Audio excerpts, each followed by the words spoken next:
The rubble of a nightclub in the Dominican Republic after its roof collapsed, killing more than 100 people.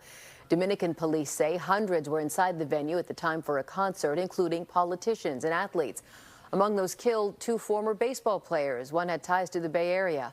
Families are now anxiously waiting for word about their loved ones. We don't really have any information. We know she was there with a coworker, and none of the group has shown up yet. We have faith that she will appear. The main objective is still to save lives. We've been following this tragedy minute by minute so that all the resources can be available as they have been. Emergency workers knocked down one of the club's walls to search for people trapped inside. Authorities say they don't know what caused the roof to come down. An investigation is planned. Several people were arrested during a protest at the Travis Air Force Base in Fairfield. The group was protesting the deaths of children in Gaza.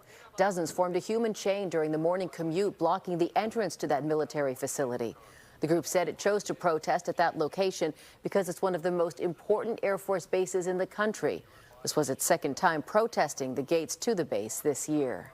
Marine biologists were forced to euthanize a young minke whale that beached itself.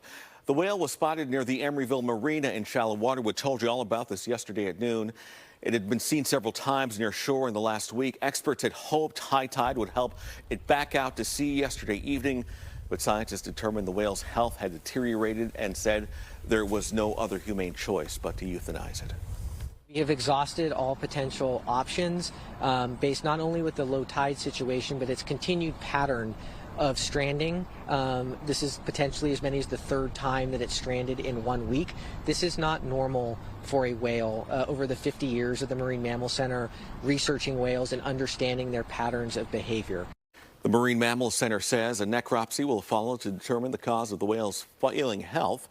Residents in Emeryville tell us about their initial reactions to spotting the beached whale. I was taking my usual walk in the morning down the Emeryville Marina, and I saw these fins poking out. And at first I thought, I was so excited because it looked like a whale. And then on my way back, I noticed that the same whale was coming more towards the shore and much slower, so it didn't seem like it was actually very healthy. This comes after multiple dead gray whales have turned up in the San Francisco Bay only days after one was found floating offshore to Alcatraz Island. Researchers suspect a critical drop in their food supplies to blame. Whales also have to dodge ships, fishing equipment, navigate polluted waters, and much more too.